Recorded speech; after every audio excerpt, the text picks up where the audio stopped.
March 24, 2007, marked a deeply disturbing day for the Hawker family, whose daughter ended up facing the worst fate any daughter could be subjected to. Lindsay had moved to Japan with high hopes and was getting along perfectly fine until a man came in and ruined everything. What began after March 24th was a 2.5-year-long pursuit of the culprit behind her brutal murder, and every new revelation left the community in shock. Welcome back to True Crime Investigation. Before we begin, we offer our condolences to Lindsay's family for dealing with her unbearable loss. Lindsay Hawker, born to Bill and Julia Hawker, hailed from Coventry, England, with her family roots tracing back to the nearby village of Brandon, Warwickshire. Educated at King Henry VIII School in Coventry, she pursued biology at the University of Leeds, excelling with a first-class honors degree which she completed in 2006. Despite her initial plans for a master's degree, Lindsay embarked on a unique journey, venturing to Japan in October 2006 to teach English at Nova, the largest private English conversation school in the country, situated in Koiwa, Tokyo. During her time in Japan, Lindsay lived with two fellow foreign female educators, immersing herself in the vibrant culture while sharing experiences and creating lasting memories. On a Saturday, March 24, 2007, Lindsay Ann Hawker's family felt uneasy. Lindsay had always been in constant touch with them, but that day, they hadn't heard from her at all. Her boyfriend, Ryan Garside, was planning to join her later in the summer for a trip around Japan. Lindsay had been thrilled about her move, drawn to Japan's safety and culture. She was deeply respectful of the people she encountered, and even carried small bags of lavender, a gift from her father, to share with those she met along her journey. When her parents visited, they were amazed by how seamlessly Lindsay fit into Japanese life, her fluency in Japanese and her warm rapport with the locals. Despite the distance, Lindsay stayed in touch with her boyfriend, family, and friends back in England every day. So, when there was radio silence on March 24th, concern rippled through her loved ones. Initially attributing her absence to the time difference, they grew increasingly worried when she missed teaching on Sunday and Monday, days she'd never skipped before. Her absence raised red flags, prompting her loved ones to report her missing to the police. On the other hand, is Tatsuya Ichihashi. Born on January 5, 1979, he hails from Gifu Prefecture, growing up both there and in Chiba Prefecture, situated east of Tokyo. His upbringing revolved around a dental practitioner mother and father who practiced medicine. Upon graduating from Chiba University's Department of Horticulture in 2005, Ichihashi led a lifestyle sustained by a monthly allowance of approximately 100,000 yen from his parents. At 28 years old, he lived in Ichikawa, Chiba. Despite no previous criminal record, Ichihashi was once accused of theft and injury 6 years before the tragic incident involving Hawker. The allegation related to an assault and robbery case settled out of court. Notably, during Hawker's demise, Ichihashi was in a stable relationship with a Japanese woman. Police depicted him as a solitary individual fixated on physical fitness, dedicating time to gym workouts and cycling, 25 kilometers daily, aspects some journalists connected with the case. In a recounted email conversation with her boyfriend in England, Hawker detailed her encounter with Ichihashi. Days before her death, Ichihashi approached her during her train journey home from work, initially claiming she was his English teacher, which she was not. Subsequently, he pursued her on her bicycle ride home, requesting a glass of water upon arrival. Out of empathy, Hawker allowed him into her apartment but took precautionary measures by introducing him to her two flatmates. Once inside, Ichihashi sketched a portrait of her, including his contact details. The two agreed to meet for an English lesson at a cafe 4 days later, a decision that would prove to be terrible for Lindsay. Lindsay often conducted private English sessions, a practice permitted by the school with explicit regulations. The foremost rule: meet solely in public spaces and leave a detailed note specifying the student's identity and location. She meticulously followed these guidelines, planning to meet Tatsuya at 9 a.m. on March 24, 2007, in a familiar coffee shop. Lindsay left a note in her apartment, which would become crucial for the police later on. Once the lesson concluded, Lindsay's whereabouts became an enigma. Authorities sought Tatsuya, aiming to glean information. CCTV footage confirmed Lindsay accompanying Tatsuya to his apartment complex via a taxi post lesson. The note left by Lindsay facilitated this identification. Subsequent footage captured the taxi's arrival, their departure, and the taxi driver's brief wait before departing when Lindsay didn't return within 7 minutes. Later, Lindsay failed to show up for work, and as the hours slipped by without her returning home, her roommates grew concerned. Eventually, they dialed the police to report her absence, yet the gravity of the situation wasn't immediately recognized. It wasn't until Lindsay didn't go in to work on Monday at Nova Teaching School that her parents in England were alerted. Their worries mounted and the authorities were contacted again. The hunt for Lindsay began right from her apartment. The trail led to her roommates, who recounted the bizarre encounter Lindsay had with a peculiar man on that day. They handed over a sketch of this man along with Lindsay's details to the police, hoping it would help in the search. That's when 2 police officers arrived at Tatsuya's apartment around 5:40 p.m. one evening. Knocking at the door yielded no response. However, aided by his neighbors, the officers peered into his darkened living room from the balcony. They noticed an unusual sight: a bathtub, usually from his bathroom, now placed on the balcony. This raised red flags, and the officers suspected Lindsay might be held inside.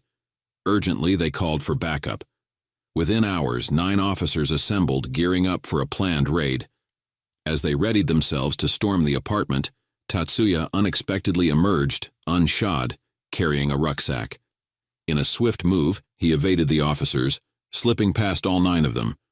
Though they managed to grab his rucksack, Tatsuya vanished into the night. Tragically, Hawker's naked body was discovered later, concealed in a bathtub filled with a blend of compost soil and sand on the apartment's balcony. She was found bound and gagged with plastic ties and scarves, with parts of her body revealing signs of a severe assault. The presence of bruises across Hawker's upper body suggested a prolonged and aggressive attack. Police highlighted egg-sized bruises on her face, seemingly inflicted by forceful blows, while other marks hinted at collisions with furniture. Both Hawker and Ichihashi were acquainted with martial arts, with Ichihashi possessing a higher level of expertise, having achieved a black belt. The sequence of events revealed that Hawker had tragically succumbed to strangulation, resulting in the breakage of her neck's cartilage. Additionally, her assailant had shaved her head post-mortem, while her belongings were scattered across the room. Following Hawker's death, reports initially suggested that Ichihashi had buried her in the sand, but the truth unveiled a grim reality. He had buried her body in a concoction of sand and compost soil, subsequently treating it with a substance typically used to compact waste. Lindsay's face bore extensive marks and bruises, with notable egg-shaped contusions on the left side, seemingly inflicted by a forceful impact, likely a punch. Further injuries suggested possible collisions with furniture or forceful shoving. The severity of her wounds indicated repeated punches, kicks, and the potential use of a blunt object.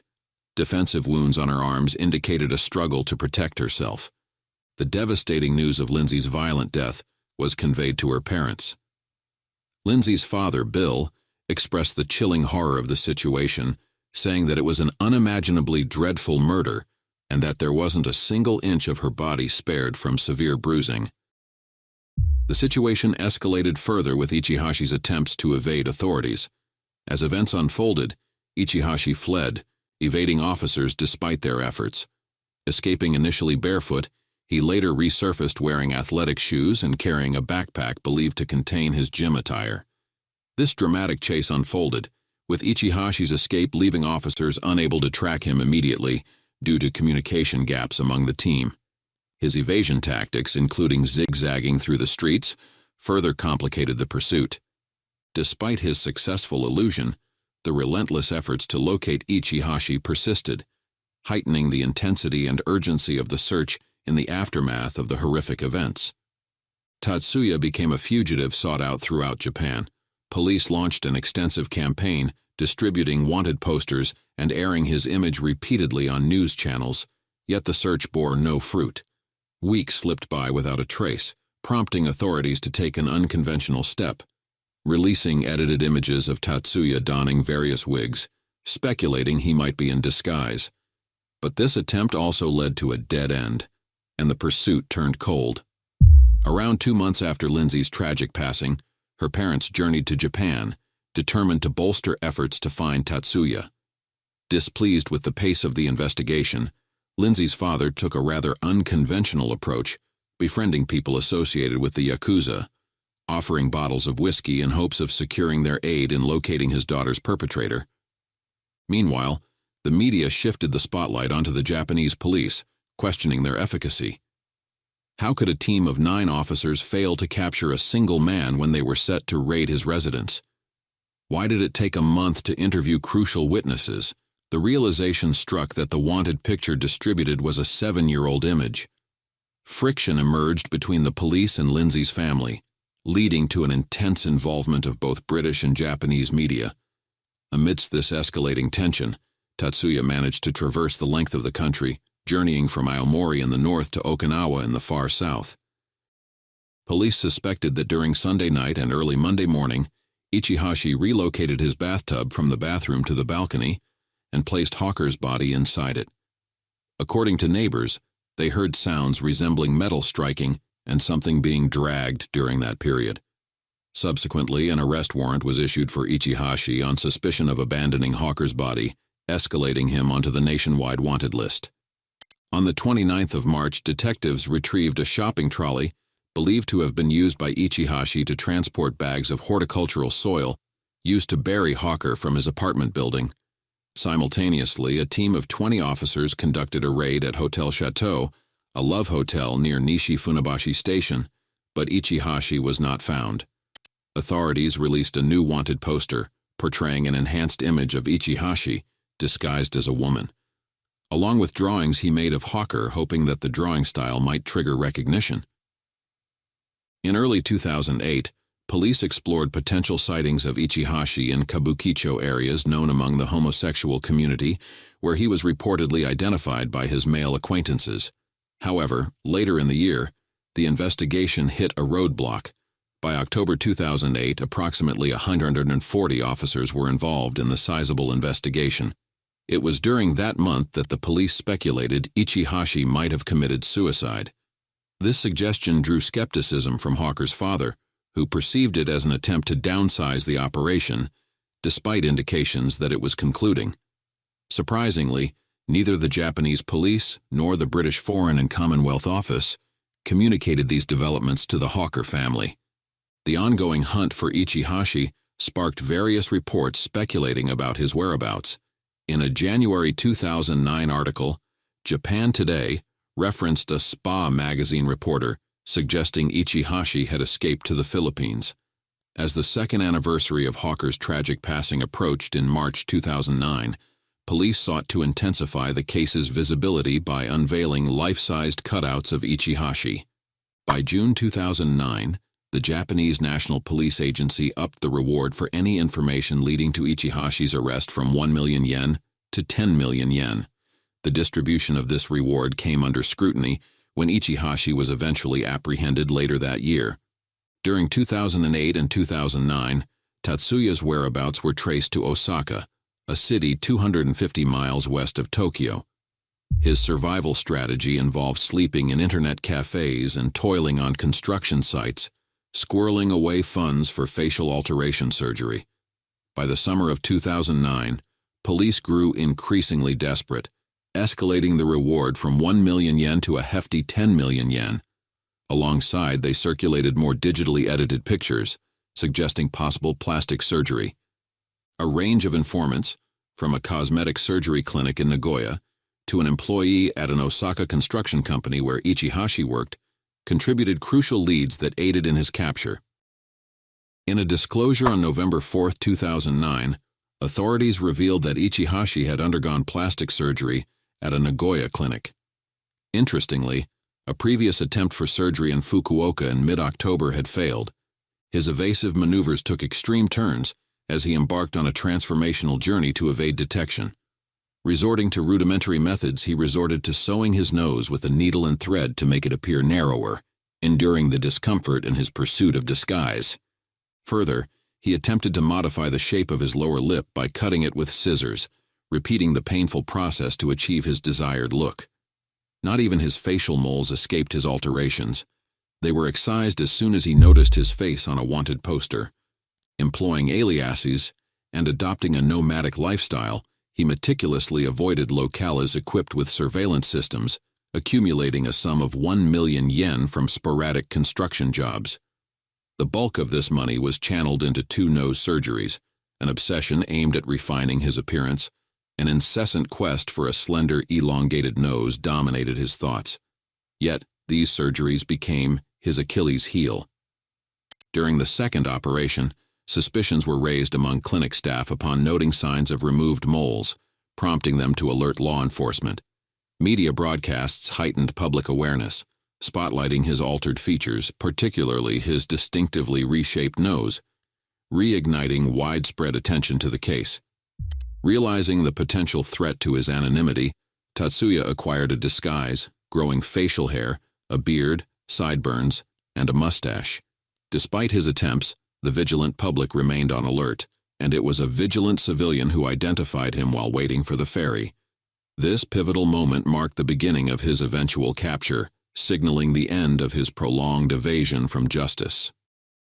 On November 10, 2009, Tatsuya attempted a clandestine dash toward Osaka's ferry terminal, hoping to evade detection. His sole aim? Blending in and staying incognito during the 3-day ferry journey to secure his escape. Fate, however, had a different plan. A vigilant staff member at the port recognized him and alerted security, prompting a swift police response. As they confronted him and inquired about his identity, Tatsuya, realizing the game was up, resignedly confessed, uttering the words, "Yes, it's me, Tatsuya Ichihashi." At that moment, he was apprehended on the spot, setting the course for his arrest. His arrest didn't lead to an immediate confession. When the 23-day detention without charge ended in early December, Ichihashi faced initial charges related to abandoning a body. Subsequently, he was served warrants for assault and murder. His legal team claimed he remained silent due to threats of the death penalty if he spoke. His quiet demeanor was ascribed to exhaustion and emotional strain. Toward the end of December, one of Ichihashi's lawyers revealed that he had admitted to being involved in Hawker's tragic death. However, he maintained that his intent wasn't to kill her and even attempted artificial resuscitation. A writer for the Japan Times, Stephen Green, expressed that this extensively covered case would put Japan's judicial system to the test. This system involves lay judges and allows for the death penalty in certain scenarios. Yet it's uncommon in Japan for a single murder to lead to a death sentence.